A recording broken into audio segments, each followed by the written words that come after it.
Okay. Hello, I've been planning to make this video for a little while now. I have no idea what the image of this video is gonna be. I'm hoping it's gonna be like some VTOS YouTube thing. But, today we will be talking about the philosophical, I don't know. It's probably gonna be like something at the end, me teaching how to pronounce it. The philosophical properties of spontaneous human combustion. Spontaneous human combustion is the act when a human's body somehow, on no one knows how, explodes. It explodes with fire, lots of fire. It just goes kaboom, it explodes. And no one knows how. It can happen at any time. And no one knows anything about it. There's only been one recorded case. I can check on that later. But spontaneous human combustion is a horrifying idea. Okay. And so that means, logically, that every single second that you're alive, every single second, and maybe when you're dead too, I don't know. If that's how it worked, though, there'd probably be lots of exploding tombs. That'd be funny. No, it would not. It would not be funny. Every single second that you're alive, there is a chance you die. And many people around you die. People about a meter away from you, maybe 2 feet away from you, would probably also die or get seriously injured. And people around you would maybe like a meter in between 3 meters. 3 meters, that's a lot. People around you would definitely get mental scarred. Anyone that saw it or maybe heard it, I don't think, saw it. Anyone that saw it, they'd get mentally scarred. And anyone that's around you, they definitely get scarred. You're going to kill lots of people if you die. Which, just remember that. You don't really need to, I just want you to, just for fun. But, so that means we can die at any time. And this ties into the Muslim belief of the Day of Judgment, where the Day of Judgment can happen at any time. There's no confirmed set time. There's no time, like, it's going to happen way in the future. Nope, it could happen right after you finish watching this video. I don't know. But that makes it a more widely accepted, because not everyone in the world is Muslim as known, but it makes it a more obviously known, widely accepted version of that idea. So, philosophically, you should be a good person, correct? But often we think, hey, I can get a pass, often we think things like, we can not be good right now if we're planning on being good later, or the idea of doing something later should be eradicated.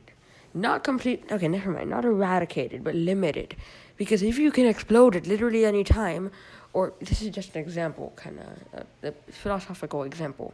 If you can explode at literally any time, killing you and other people, maybe a lot of other people. If you're on a subway, you're gonna kill so many people. You might even stop the train, killing everyone on the subway. That's law of death. That's law of just life ending. Overdone, no more, that's it, death. That's scary, man.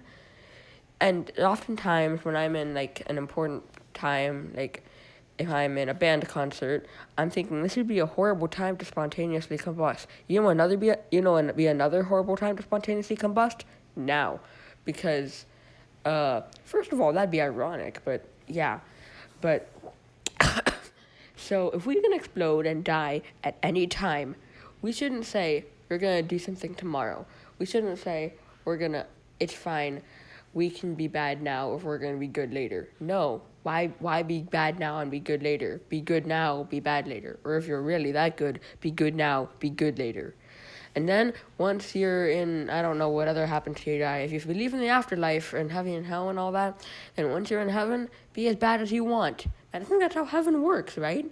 I remember from a Calvin and Hobbes comic. If I'm bad, if my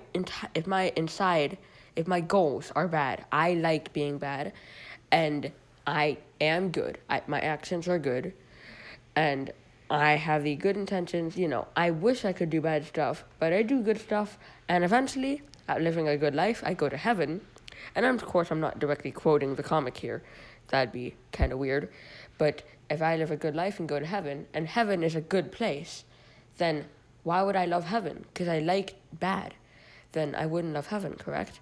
Well, personally, I believe that if heaven's really an amazing place, you wouldn't have all the rules that you have on here on Earth. Like on Earth, you kind of have to be a good person, but on heaven, it's up to you. It's completely up to you. And most people that are in heaven, they're good people, just about good people. So, spontaneous human combustion. From now on, let's call it SCP. No, that's SCP. Totally different thing. It's spontaneous SHC. South Carolina Cool. Okay, SHC. So, SHC. Now, of course, there are other ways that you can die at any time. You can get sick out of nowhere and just die. That can happen. But if you get sick, it's not gonna kill you immediately, unless it's like one of those really, really threatening sicknesses. But you can die at any time. You want, if you, not you want. I mean, it's also kind of up to you. Like, if you don't kill yourself, you usually stay alive. But then again, spontaneous human combustion, SHC. Combustion also involves fire. And let's just think about being the other people in the scenario. Like, say spontaneous human combustion actually does involve another factor, like how you eat. If you eat too much corn, sorry, buddy, you have a 10% higher chance of SHCing. So, that would be that one like that would make me sad. But remember, I said it's combustion. You explode with lots of fire and stuff. That means people around you, they're gonna die. I mentioned that so much. Why am I still mentioning it? People around you are gonna die. So imagine being around a person just coming home from your job on the tram, completely normal day, gonna go see your kids, as a hypothetical example. You're gonna go see your kids. You explode. Not you. The person next to you just explodes. Because he's a corn addict. He eats way too much corn. And you're just like, as you're dying, you're just like, what the heck? What in the heck? Well, how did that happen? Because no one expects it. It's like the Spanish Inquisition. Nobody expects it.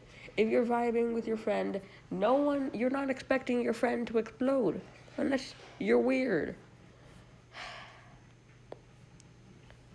I think it's honestly sad. I remember the very first recording. If you want proof that this is a real thing, I'm pretty sure I'm just gonna state what I remember it being, where I think there was a woman. It's a woman. She lived in, I think, New York. I'm pretty sure her name was Mary. The details are kind of vague to me, but she one day went into her work. Okay, she went to work, everything normal. She went into her office, and later, like maybe an hour later, I'm guessing, kaboom! Everyone just heard an explosion, and they're like from Mary's room, and everyone's super confused, like what the heck happened? And they went, and the entire room was covered in ashes, and all that was there was a foot. That was the only thing left, Mary's foot, which is kind of creepy, very creepy. And in case you're thinking, what if there was a bomb? Don't worry, the police checked, and if you're thinking, well, what if the police lied about whether there was a bomb or not? Why would they lie? When people lie, there's a reason that they lie. Like, if I stole the last cookie, and I know that everyone's going to get angry at me if I stole the last cookie, I just say, hey, I didn't steal the cookie. And everyone's like, okay. And guess what? I avoid people getting angry at me and a presumable punishment. But with this, the police lying about there being a bomb, there's no punishment. It's not like, oh, we found a bomb, and Mary took a bomb and killed herself. We're not going to punish the police. What'd they do? It was Mary's thing, and Mary didn't even do anything. Mary just exploded out of nowhere. I feel bad. I feel really bad. Like, what if she had kids? Imagine being kids, and then you wait for mom to come home from work, and you're just like, the police are just gonna like, oh, mommy exploded. That's both like dark humor and stuff. It's both like darkly humorous and sad. Like, it's more sad than it is darkly humorous. But another scary thing is your house burning down. And maybe, I don't know, did Mary smoke? Maybe it has something to do with smoking. I want to learn more about spontaneous human combustion. Because if we can solve the problem of spontaneous human combustion, not much will happen, honestly. But my conscience will be clear. And imagine me just getting like a medical diploma, putting all that work into it, just to solve spontaneous human combustion, then I get a job at like Burger King or whatever. That'd be sad. But another thing about death, where do you go when you die? Depends on what you believe, correct? I personally have a religion. Thank you for asking, which you did not ask. But say you don't go anywhere when you die. You just kind of stay there as a living body, but that can't do anything. That, in my opinion, would be the worst fate ever. Because even if nothing happens after you die, even if nothing at all happens after you die, at least you won't be there to experience that complete, utter boredom. That would suck. That would totally suck. And if there is heaven and hell, then you probably want to be a good person because, I mean, think about it. Our time on Earth is only almost 100 years if you're lucky, around 80 years, 85 I think now, right? But if there's a heaven and hell, then that's infinite time. And have you ever realized how big infinity is?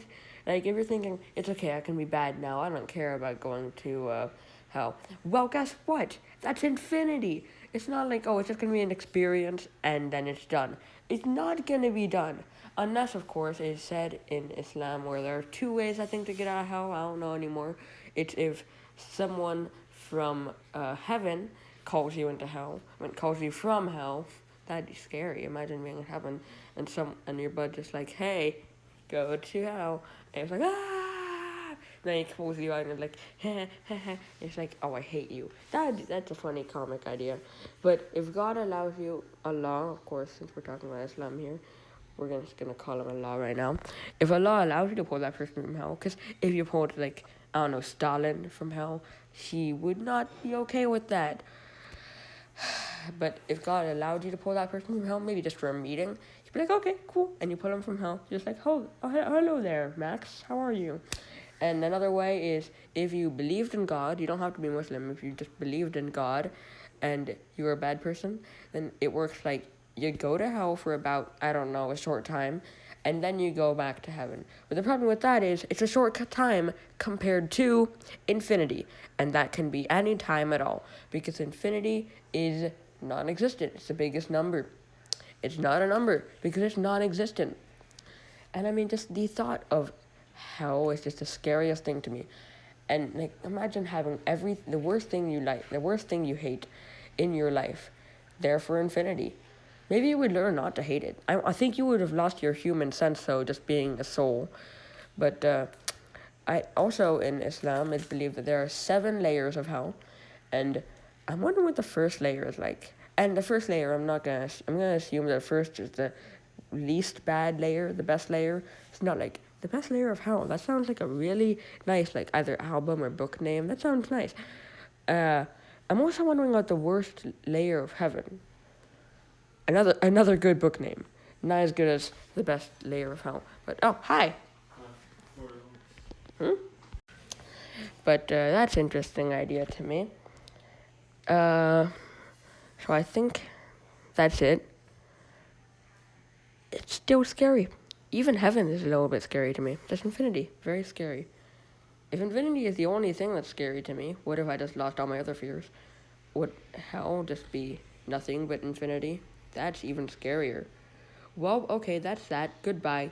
Thank you for viewing this video about fear and spontaneous human combustion that later turned about philosophy of religion.